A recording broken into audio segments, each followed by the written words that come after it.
ఉండేది ఆడుతాం.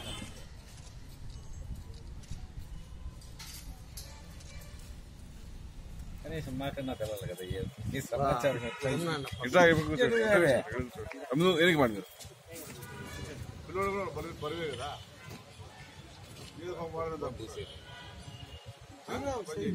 నిన్నటి దినం అంటే రాత్రి సుమారుగా 6:30 ప్రాంతంలో ఈ ఐపీఎల్ ఇండియన్ ప్రీమియర్ లీగ్ సంబంధించినటువంటి ఆన్లైన్ క్రికెట్ బెట్టింగ్ సంబంధించినటువంటి సమాచారాన్ని మాకు వచ్చింది. దీనిపైన మా ఎస్ఐ మా టీం ఆధ్వర్యంలో రైడ్ చేసి సుమారుగా మేము పొంగనూరుకు చెందినటువంటి ఒక 6 మంది ముద్దాయిలను అరెస్ట్ చేసి వారి వద్ద నుంచి 5 సెల్ ఫోన్లు, అంటే ఆ గేమ్కు ఆన్లైన్ బెట్టింగ్ ఉపయోగించినటువంటి 6 సెల్ ఫోన్లు, తర్వాత 87,000 రూపాయల నగదును వారి వద్ద నుంచి మేము సీజ్ చేయడం జరిగింది.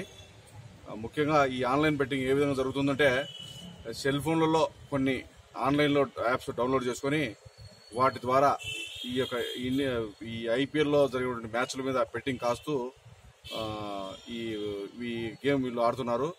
ఇది చట్టరీత్యా నేరము.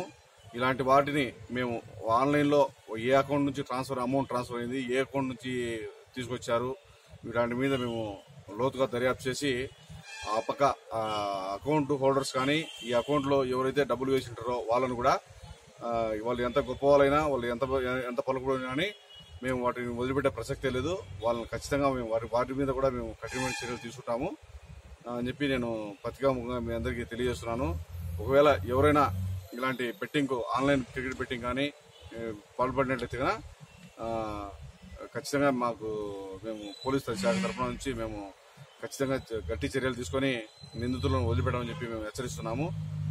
దయచేసి ఎవరు కూడా ఈ క్రికెట్ బెట్టింగ్ జోలికి పోకూడదని చెప్పి మీ అందరికీ నా విన్నపము. అలాగే ఇందులో పార్టిసిపేట్ చేసినటువంటి వ్యక్తులను పరిశీలించినట్లయితే కనుక వీరంతా పొంగనూరు చెందినటువంటి వాళ్ళే.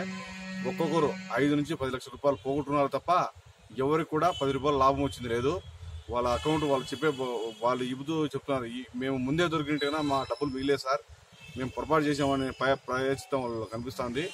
కాబట్టి దయచేసి మీరైనా ఇలాంటి వారిని మీరు మనసులో పెట్టుకొని ఆన్లైన్ క్రికెట్ బెట్టింగ్ జోలికి పోకూడదని చెప్పి మీ అందరికీ నేను తెలియజేస్తున్నాను. మీడియా తరఫు నుంచి మీకు రిక్వెస్ట్ కూడా చేస్తున్నాను. కాబట్టి మేము ఈ ఆన్లైన్లో ట్రాన్సాక్షన్స్ అని తీసి దీంట్లో మేము లోతుగా దర్యాప్తు చేస్తున్నాము. దీనికోసం మా ఎస్పీ గారి ఆధ్వర్యంలో ప్రత్యేక బృందాన్ని కూడా ఏర్పాటు చేసి చిత్తూరులో దీని మీద లోతైన దర్యాప్తు కూడా ప్రారంభిస్తామని చెప్పి మీకు తెలియజేస్తున్నాను.